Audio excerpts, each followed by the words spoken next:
The massive alien creature moved through the thick green forest like a shadow made of death. Its body was huge and scary. Standing 12 feet tall with skin that could change colors to match anything around it, the creature had 6 long arms that ended in claws sharper than any sword and teeth that could bite through solid metal. This was a Vorthek, and it was the most dangerous hunter in 17 different worlds. For 3 whole days, the Vorthek had been looking for food without finding anything good to eat. Its stomach felt empty and angry. The creature was getting desperate now. Hunger made it take more risks than usual, but it was still very careful. Every step was silent, every breath was quiet. This was how apex predators stayed alive, by being perfect killers. The forest around the Vorthak was thick with tall trees and heavy bush. Strange alien birds made odd sounds in the distance, and small creatures scurried through the leaves on the ground. This planet, called Kepler 442b, was full of life, which meant it was full of things to hunt. The Vorthek had come here because its sensors had detected many warm-blooded creatures moving around suddenly.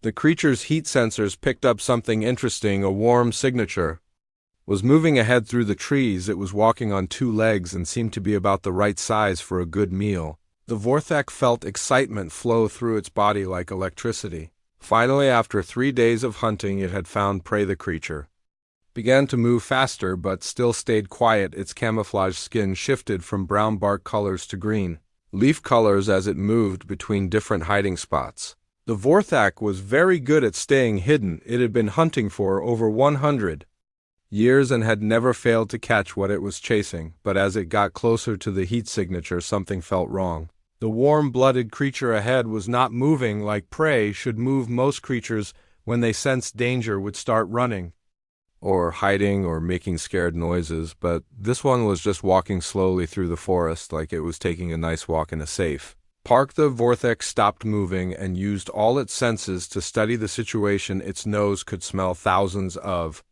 different scents in the air. It could hear every small sound for miles around. Its eyes could see heat signatures and movement even through thick bush. Everything seemed normal except for one thing. The creature ahead had no fear. Smell every animal the Vorthak had ever hunted gave off a particular scent when they were scared or nervous. It was a chemical signal that all living things produced when they sensed danger. The Vorthak had learned to track this fear smell because it made hunting much easier. Scared prey made mistakes, and mistakes meant easy kills, but this creature ahead had no fear smell at all. Instead, it smelled calm and relaxed, like it was having a pleasant day. This confused the Vorthak very much. In all its years of hunting, it had never found a creature that did not smell afraid when a predator was near. The Vorthak decided to get closer to see what kind of creature this was. It moved very carefully from tree to tree, using its color-changing skin to stay invisible.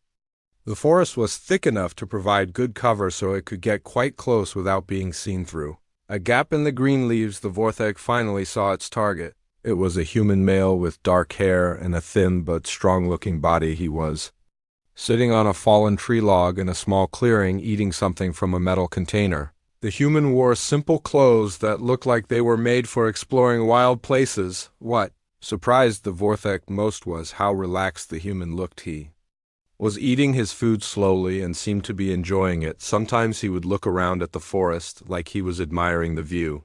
The human showed no signs of knowing that a deadly predator was watching him from just 50 feet away. The Vorthak studied the human more carefully. This was definitely one of those soft, fleshy creatures that had been spreading across the galaxy in recent years. Humans were supposed to be weak and easy to kill. Most other predators said they were barely worth hunting because they died so quickly, but something about this particular human seemed different. He moved with confidence and his eyes were alert and intelligent. When he looked around the forest, it was not with fear but with curiosity, like he was studying everything he saw. Then something happened that shocked the Vorthak completely. The human looked up from his food and stared directly at the spot where the predator was hiding. Their eyes met through the green leaves, and for several long seconds, neither of them moved. The Vorthak expected the human to scream or jump up and run away, or at least show some sign of fear. But instead, the human just looked at the predator calmly. Then he did something that no prey had ever done before. He nodded his head once like he was greeting an old friend and went back to eating his food. This broke every rule the Vorthak knew about hunting. Prey was supposed to be afraid, prey was supposed to run, prey was not supposed to acknowledge predators. With polite nods like they were meeting at a social gathering, the Vorthak remained perfectly still behind the leaves trying to understand what had just happened. Its brain, which had evolved over millions of years to be a perfect hunting computer, was sending it conflicting messages. Attack the prey, said one part of its mind. Run away, said another part. Study the situation, said a third part. For 30 long minutes, the Vorthak stayed frozen in its hiding spot. The human finished eating, packed away his metal container, and then did something even stranger. He pulled out a small book and began reading while sitting in the exact same spot. He seemed completely comfortable being alone in a dangerous forest where any number of predators might be watching him. The Vorthak had hunted thousands of creatures across many different worlds. It had killed things that were bigger and stronger than humans. It had killed things that were faster and smarter than humans. It had killed things that had natural weapons and armor, but it had never encountered anything like this human who seemed to know he was being hunted and simply did not care. As the sun moved across the sky above the forest canopy, the Vorthak began to feel something it had never experienced before. Uncertainty crept into its mind like a cold wind. Every instinct told it to attack, but every logical thought told it to be careful. This human was different somehow, and different meant dangerous. The human closed his book and stood up, stretching like he had been sitting too long. Then he looked directly at the Vorthak's hiding spot again and spoke in a clear voice that carried easily through the still forest air. Good afternoon, he said in a language the Vorthak understood. I know you are there, and I know you have been watching me for quite some time. Would you like to know why I am not afraid of youth? Vorthak felt its entire worldview begin to crack like breaking glass. This was not how hunting was supposed to work at all.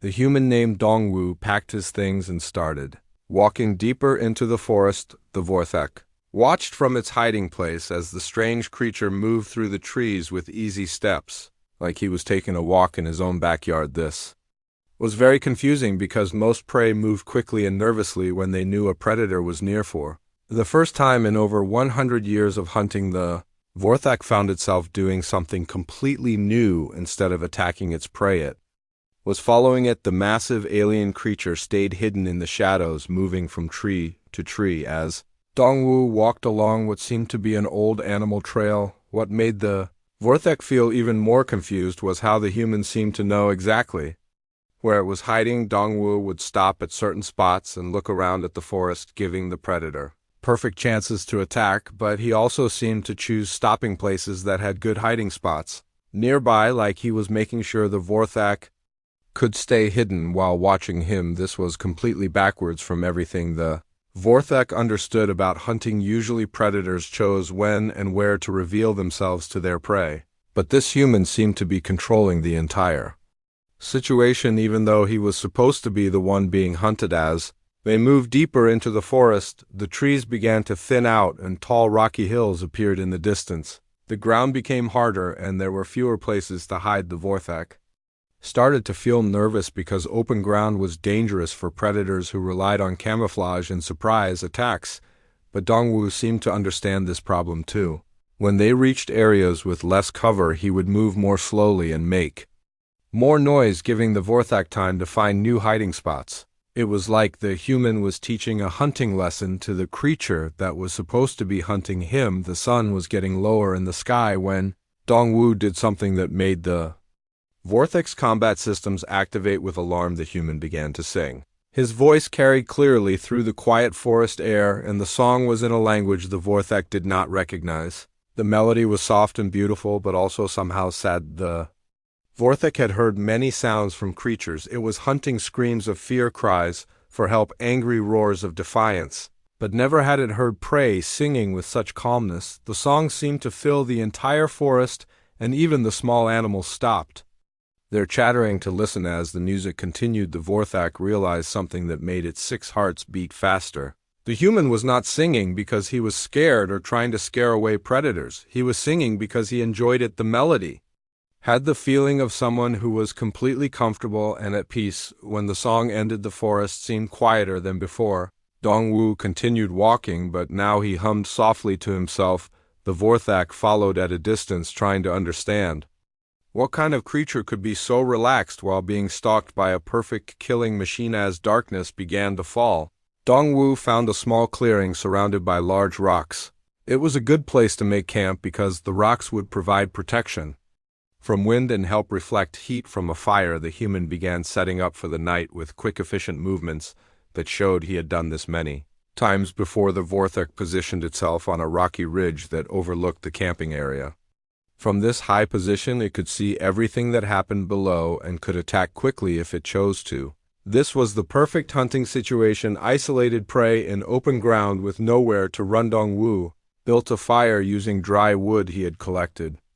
Along the way, the flames gave off bright light that would make it easy for the Vorthok to see its target, but would also make it harder for the human to see into the darkness beyond. The predator felt its confidence returning as it watched the human make himself vulnerable, but then Dongwu did something that confused the Vorthok again. He prepared food for 2 people, making twice as much as one person could eat. When the meal was ready, he ate his portion slowly but left the second serving. At the edge of the firelight where the darkness began, the Vorthok stared down at the extra food and tried to understand what it meant. Was this some kind of trap? Was the human trying to poison it, or was this something else entirely? The predator had never encountered prey that offered to share food with the creature hunting it. As the fire burned lower, Dongwu cleaned his cooking equipment and prepared to sleep. He rolled out a sleeping bag and arranged his gear nearby, but he did not seem worried about leaving his belongings unprotected. Most creatures would hide their supplies or set up warning systems when camping alone in dangerous territory. Before getting into his sleeping bag, Dongwu looked up at the rocky ridge where the Vorthok was hiding. The human could not possibly see the predator in the darkness, but he seemed to know exactly where it was. He raised one hand in what might have been a greeting, then spoke in clear, standard galactic, the common language used by most space travelers. "Good night, friend," he said with a calm voice. "Tomorrow will be very interesting. I hope you enjoy the food if you decide to try it." "Sleep well then." The human got into his sleeping bag, and within minutes his breathing became slow and regular, showing that he had fallen asleep. The Vorthok remained on the ridge, staring down at the peaceful camp and trying to make sense of what had happened. The extra portion of food still sat at the edge of the firelight, sending up small wisps of steam in the cool night air. It smelled good even to the Vorthok's alien senses. The predator realized it was hungry after following the human all day without stopping to hunt for other prey, but approaching the food would mean leaving its safe position on the ridge. It would mean stepping into the light where the human could see it if he woke up. It would mean accepting something from the creature it was supposed to be hunting. The Vorthok spent the entire night motionless on the rocky ridge, watching the sleeping human and struggling with thoughts and feelings it had never experienced before for the first time in its long life. The perfect predator was not sure what to do. Confusion filled its mind like thick fog. Every hunting instinct told it to attack the vulnerable sleeping prey, but something deeper and more complex held it back. The human had shown no fear, had offered food, had wished it good dreams.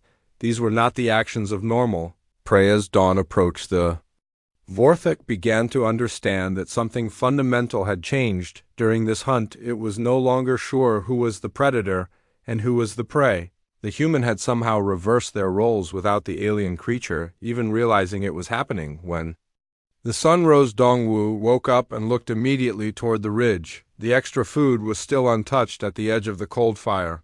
The human smiled and began preparing for another day, as if having a deadly predator watch him sleep was the most normal thing in the world. Dongwu woke up before the sun appeared over the horizon. The Vorthok watched from its position on the rocky ridge as the human stretched and began moving around his camp. The predator had not moved all night, and its muscles were stiff from staying in one position for so long. The first thing Dongwu did was look at the extra food he had left the night before. When he saw it was still there untouched, he nodded like this was exactly what he had expected. Then he did something that made the Vorthok pay very close attention. The human began to move through a series of flowing exercises that looked like a dance, but felt like something much more dangerous. Even from a distance, the Vorthok could tell these were combat forms designed for fighting. The way Dongwu moved showed he had trained for many years and knew how to use his body as a weapon. Each Movement was smooth and controlled, but also quick and powerful. The human spun and kicked and punched at invisible enemies with deadly precision. The Vorthak realized that soft-looking creature might not be as helpless as most humans appeared to be. After finishing his morning exercises, Dongwu prepared breakfast again, making enough food for 2 people. He placed the fresh portion in the same spot where he had left the food the night before. Then he began working on something that made the Vorthak's combat systems activate with high alert, using materials from his backpack and things he gathered from the forest. Dongwu started building what looked like a trap, but as the Vorthak studied the design with its advanced tactical computer, it realized this was not meant to catch small forest animals. This trap was designed specifically to catch something large and dangerous. Something exactly like a Vorthak human, worked with the calm focus of an engineer who had done this kind of work many times before. He tested each part of the trap carefully, making sure everything would work correctly. The Vorthak watched in growing alarm as Dongwu created a device that could immobilize a creature with its exact size and abilities. But the most disturbing thing about the trap was not that it existed. The most disturbing thing was how carefully it was designed. The positioning of the triggers, the strength of the restraints, the angles of approach, everything showed that the human understood Vorthak anatomy and behavior better than most Vorthaks understood themselves. As Dongwu worked, he occasionally looked up toward the ridge where the predator was hiding. Each time he would smile and nod like he was checking on an old friend. The human seemed completely comfortable knowing that a deadly creature was watching his every move. By the middle of the day, the trap was finished and Dongwu sat down beside it to rest. He pulled out a small electronic device and began reading from its screen. The Vorthak's enhanced hearing could pick up some of the words, and what it heard made its 6 hearts race with fear. The human was studying technical documents about xenobiology and predator behavior patterns, but more specifically, he was reading detailed analysis of Vorthak hunting, psychology, combat capabilities, and biological weaknesses, information that should have been impossible for any human to obtain. The Vorthak realized with growing horror that it had been wrong about everything. This was not a case of predator hunting prey. This was a case of one hunter studying another, and the human had been doing his research much longer and much more carefully. Dongwu finished reading and looked directly at the rocky ridge where the Vorthak was hidden. Even though the predator was perfectly camouflaged and completely motionless, the human seemed to see it clearly. "I know you are wondering why I am not afraid," he called out in a voice that carried easily across the distance between them. "Would you like to know the answer to that question?" The Vorthak felt something it had never experienced. In over 100 years of successful hunting, it felt like prey. The roles had been completely reversed, and it had not even noticed it happening. The human had been hunting it from the very beginning. Everything made sense now. The calm behavior, the lack of fear sent the way Dongwu had led it through the forest to this exact spot. It had all been planned. The human had chosen this clearing because it was perfect for what he wanted to do, and what he wanted to do was have a conversation with the creature that had been stalking him. The trap was not really meant to hurt the Vorthak. The design showed restraint and careful consideration for minimizing injury. It was meant to prove a point, to show that the human could have captured or killed his stalker at any time, but chose not to do so. The extra food left each morning was another message. It said that the human knew the Vorthak was there and wanted it to be comfortable. It was an invitation to trust and a demonstration that Dongwu had no hostile intentions. Despite being perfectly capable of defending himself, the Vorthak understood now that it had been outmaneuvered by a superior hunter. But this hunter did not kill for food or territory or dominance. This hunter seemed to kill only when necessary and preferred to understand rather than destroy. From its position on the ridge, the Vorthak stared down at Dongwu and tried to process this new reality. Everything it thought it knew about the natural order had been turned upside down. Humans were supposed to be weak prey species that died easily when attacked by real predators, but this human had demonstrated abilities that went far beyond anything the Vorthak had expected. Intelligence that could predict and counter its hunting strategies, knowledge that should have been impossible to obtain, preparation that showed he had been planning this encounter for a very long time. The most frightening realization was that Dongwu had never been in any real Danger the human had been in complete control from the moment they first saw each other. The Vorthak had thought it was hunting, but it had actually been dancing to the humans. Tuned like a puppet following invisible strings, Dongwu stood up and walked closer to the base of the ridge. He stopped about halfway between his camp and the rocky slope and sat down cross-legged on the ground. His position was completely open and vulnerable, but somehow the Vorthak knew that attacking would be the worst mistake it could possibly make. You can come down now, the human said gently. I promise I will not hurt you unless you try to hurt me first. We have much to talk about, and I think you will find our conversation very interesting. The Vorthak remained frozen on the ridge, torn between its predatory instincts and a growing understanding that those instincts were completely useless in this situation for the first time in its existence. The perfect hunter did not know what to do next. After what felt like hours of internal struggle, the Vorthak made a decision that went against every hunting instinct it possessed. It began to climb down from the rocky ridge, moving slowly and carefully with all of its combat systems ready to respond at the first sign of danger. Dongwu remained sitting in his relaxed position, watching the massive predator descend toward him. The human showed no fear even as 12 feet of armored killing machine approached him step by careful step. The Vorthak's claws could tear through starship, hull plating, and its teeth could bite through solid metal, but the human seemed as calm as if he were watching a gentle forest animal. When the Vorthak reached the bottom of the ridge, it stopped about 20 feet away from Dongwu. This distance was close enough to hear clearly, but far enough to escape quickly if the situation turned dangerous. The predator settled into a defensive crouch that would allow it to spring in any direction at a moment's notice. My name is Dongwu, the human said, and then he did something that shocked the Vorthak so completely that it nearly fell over backwards. The human began speaking in perfect Vorthak language, using the complex clicking and buzzing sounds that only members of the predator species should have been able to produce. The Vorthak's translator systems had never encountered prey that could speak its native tongue. In all of its travels across 17 different worlds, it had never met any creature that had bothered to learn the hunting language of its people. Most species considered Vorthak communication too complex and too frightening to study. I have been studying your species for 3 years, Dongwu continued, still using the clicking speech. You are beautiful. You know, evolution created the perfect killer when it made your people. The Vorthak found its voice after several moments of stunned silence. How is it possible that you can speak our language? It clicked back. No prey species has ever learned our words. Dongwu smiled and switched back to standard galactic. I told you I have been studying your people for 3 years. That includes learning to communicate properly. You see, humans are very good at learning languages, especially when we need to understand something that might be dangerous to us. The human stood up and began walking slowly around the clearing, always keeping the Vorthak in sight, but never approaching directly. His movements were relaxed, but also alert, like someone who was comfortable in dangerous situations, but never forgot to stay ready. You want to know why I am not afraid, Dongwu said. It is because fear became a luxury my species gave up a very long time ago. We come from a world where everything was trying to kill us. Big predators, small predators, tiny microscopic predators that we could not even see.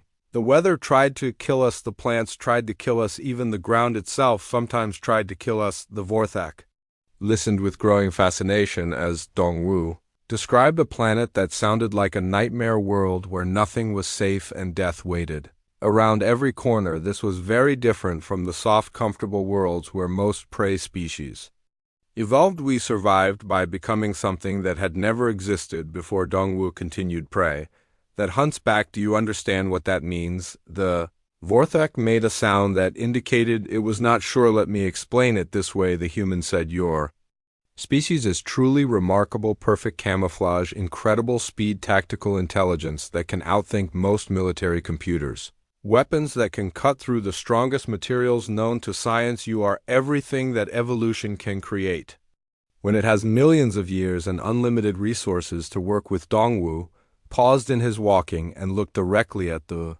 Vorthak, meeting all 6 of its compound eyes without flinching. But you have never encountered a species like mine. We did not evolve to be predators. We evolved to survive predators. Do you understand the difference? The Vorthak thought about this for a moment, then made a questioning sound. Predators evolve to be efficient killers. Dongwu explained they become perfect at what they do, and then they stop evolving because perfection has no pressure to change. When you are already the best at something, there is no reason to become better. The human sat back down and took a drink from his water container. But prey species like humans, we never stop adapting. We cannot afford to stop. Every generation faces new threats, so every generation must become more resourceful, more creative, more dangerously unpredictable. The Vorthak began to understand what Dongwu was saying. Predators reached a peak of development and then remained stable for millions of years. But prey species were always changing, always finding new ways to survive, always becoming something different and unexpected. 3 days ago, my ship's sensors detected you following me. Dongwu said, I have been leading you on this entire journey, studying your patterns, understanding your capabilities, learning how you think and how you hunt. The human gestured toward the trap he had built earlier. That device I constructed. I have never seen a Vorthak before today, but I knew exactly how to catch one because humans are very, very good at understanding predators. We have to be good at it because understanding predators is how we stay alive. The Vorthak felt a chill run through its entire body as it realized the full implications of what Dongwu was saying. This human had never encountered a Vorthak before, but had still been able to predict its behavior, analyze its capabilities, and prepare countermeasures. This suggested a level of analytical ability that was truly frightening. You have been hunting for over 100 years. Dongwu continued, somehow knowing facts about the Vorthak's life that should have been impossible to discover. You have killed thousands of creatures across many worlds. You are experienced, successful, and deadly. But all of your victims were either prey species or other predators. You have never hunted something like me. What makes humans different? The Vorthak asked. We are not predators and we are not prey, Dongwu replied. We are survivors. And survivors are the most dangerous creatures in the universe because we will do absolutely anything to stay alive. We will learn your language, study your biology, understand your psychology, and use all of that knowledge against you if necessary. The human looked up at the sky where the sun was beginning to set. We are also pack hunters, he added. Even when we are alone, we are never really alone. I may be the only human you can see, but my people know exactly where I am and what I am doing. If something happens to me, they will come looking and they will find whoever is responsible. The Vorthak realized that it had been thinking about this situation all wrong. It had assumed that Dongwu was alone and vulnerable, but humans were social creatures that worked together. Even a single human carried the knowledge and support of their entire species. You could have killed me, the Vorthak said finally. Yes. Dongwu agreed, many different ways with just the materials in my pack. But why would I want to kill you? You are magnificent and I have a proposition for you.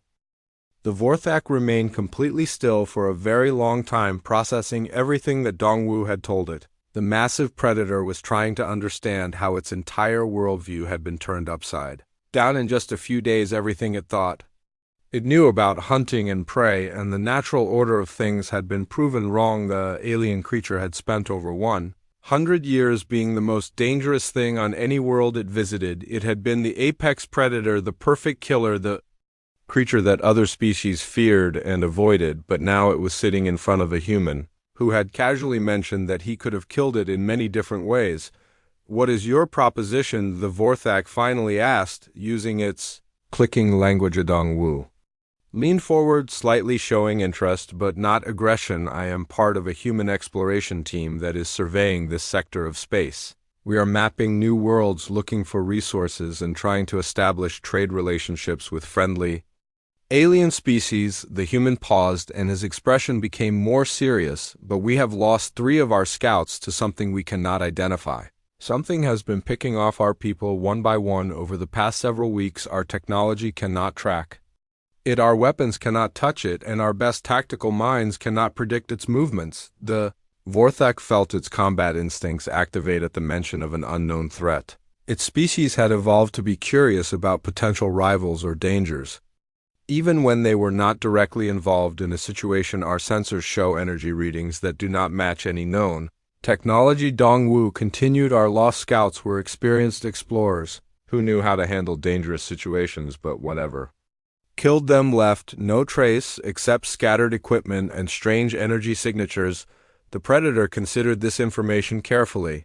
If human technology could not detect this threat, then it was either very advanced or very alien. Humans had some of the most sophisticated scanning equipment in the galaxy, so whatever was hunting them had to be extremely dangerous. What makes you think I would help you? The Vorthak Askedongwu smiled, and for the first time his expression held something that might have been predatory, because my friend, whatever is killing my people has been doing it in your territory. It has been taking your prey and leaving you with nothing but picked over scraps. The Vorthak felt a surge of anger as it realized this was true. Over the past few weeks it had found less game in its usual hunting grounds. Many of the creatures it normally stalked had disappeared or seemed nervous and afraid of something other than itself. Also, Dongwu added in a casual tone, I have been carrying enough military-grade explosives to level this entire forest.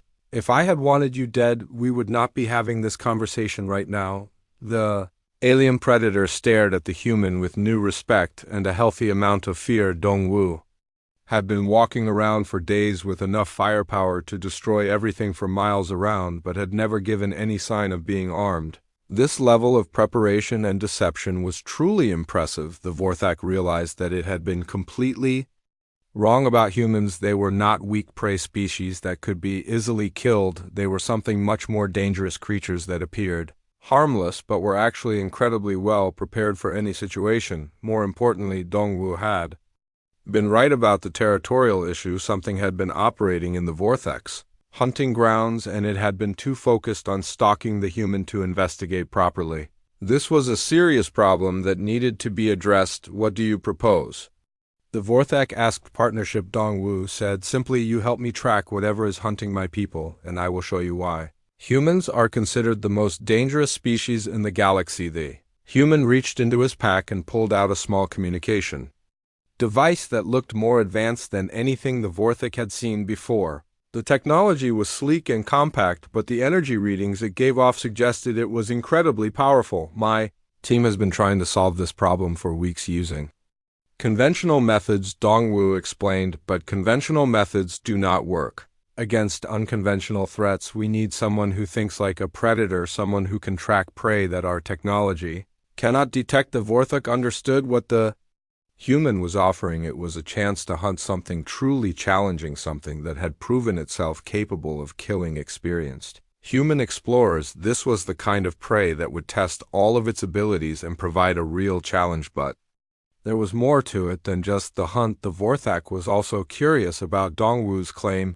that humans were the most dangerous species in the galaxy. This seemed impossible given how fragile and weak most humans appeared to be, but everything the predator had experienced over the past few days suggested that appearances could be very deceiving. You said you would show me why humans are dangerous. The Vorthak clicked. What did you mean by that? Dongwu stood up and activated his communication device. The small screen lit up with complex displays showing maps, energy readings, and tactical information. The human studied the data for a moment, then looked back at the alien predator. I mean that once we start working together, you will understand why most intelligent species in the galaxy have learned to be very careful around humans. We do not look dangerous and we do not act aggressive, but we are the most successful survivors in known space. The human gestured toward the forest around them. We have only been exploring space for a few hundred years, but we have already established settlements on over 1,000 worlds. We have made contact with dozens of alien species, and we have never lost a conflict when one of those species decided to be hostile. The Vorthak thought about this claim. Most species took thousands of years to spread across just a few star systems, but humans had apparently colonized a significant portion of the galaxy in a fraction of that time. This suggested either incredible luck or incredible capability. There is something else you should know, Dongwu added. Whatever killed my people left behind energy signatures that suggest it is not from this dimension. Some kind of interdimensional predator that has found a way to hunt in our reality. The alien predator felt excitement mixed with fear at this revelation. An interdimensional threat would be unlike anything it ever faced before. This was exactly the kind of challenge that made hunting worthwhile. I accept your partnership, the Vorthak said, but I want to know your real name and the names of your team members. If we are going to work together, we should know who we are working with. My name is Dongwu, as I told you, the human replied. Our team leader is a woman named Haijin, who is much more dangerous than I am. We also have a tactical specialist named Min Ho and a technology expert named So Young. Vorthak made a sound that indicated understanding. These were simple names that were easy to remember and pronounce even its clicking language. What should I call you, Dongwu asked the predator. Hesitated for a moment, then decided to trust this strange human. My name is Thekvo. Pleased to meet you, Thekvolume, Dongwu said. With a genuine smile, now let us go hunt something truly dangerous. 3 days after forming their unlikely partnership, Dongwu and Thekvolume were deep in the most dangerous part of the forest, following energy traces that led toward a series of caves in the rocky hills. The human moved with calculated precision, while the Vorthak used its natural abilities to scout ahead and watch for threats from behind. They had developed an effective system of communication using hand signals and simple clicks that allowed them to coordinate their movements without making noise that might alert their quarry. The partnership was working better than either of them had expected. Thekvolume had learned that humans were far more capable than any prey species had a right to be. Dongwu could move almost silently through thick undergrowth tracks, subtle signs that even the Vorthak's enhanced senses sometimes missed, and analyze complex tactical situations with impressive speed. Dongwu had learned that Vorthaks were not just mindless killing machines but intelligent hunters with a sophisticated understanding of strategy and tactics. Thekvolume could detect energy signatures that human technology missed, predict the behavior of unknown creatures, and provide combat capabilities that no human could match. The energy readings they were following became stronger as they approached the cave system. The signatures were unlike anything either of them had encountered before. The readings seemed to phase in and out of existence, as if whatever was generating them existed only partially in their reality. It is not from this dimension, Dongwu concluded after studying the data on his portable scanner. Some kind of interdimensional entity that has found a way to hunt in our reality. This explains why our technology could not track it properly. Thekvolume tested the air with its sophisticated sensory organs. The creature they were hunting had a scent that was barely detectable and seemed to change constantly. It was like trying to track something that was only half real. Cave entrance was hidden behind a wall of thick vegetation, but the energy readings were definitely coming from inside. When they pushed through the plants, they found themselves in a tunnel that seemed to stretch deep into the hillside. The walls flickered between solid rock and empty space, making it difficult to judge distances or directions. This place feels wrong, Thekvolume clicked quietly. The very air seems unstable. Dongwu checked his scanner and nodded. The dimensional barriers are thin here. Whatever we are hunting has been using this location as a base of operations. The energy readings suggest it has been here for several months. As they moved deeper into the cave system, they began to find evidence of the creature's activities. Scattered pieces of equipment that belonged to the missing human scouts were mixed with the remains of other beings from various species, including the bones of 3 other Vorthaks. It has been hunting here for a long time, Thekvolume observed with grim satisfaction, taking the apex predators first, then working its way down the food chain. The tunnel opened into a large chamber where reality seemed even more unstable. The walls shifted between different textures and colors, and the ceiling sometimes appeared to be open sky instead of solid rock. In the center of the chamber was a collection of trophies from dozens of different hunts. Dongwu examined the remains with professional interest. This creature has been very busy. It has killed representatives from at least 20 different species. Most of them were experienced hunters or explorers who should have been able to defend themselves. The human pulled out a small device and began taking detailed scans of the chamber. I am recording everything, so our team can analyze the data later. If we do not survive this encounter, at least they will know what they are dealing with. Thekvolume appreciated the human's practical approach to a dangerous situation. Most creatures would have been paralyzed by fear when faced with evidence of such a successful killer, but Dongwu was already planning for multiple possible outcomes. The creature materialized behind them without any warning at all. It was a writhing mass of tentacles and teeth that seemed To exist in several dimensions at once, parts of its body were solid and visible while other parts faded in.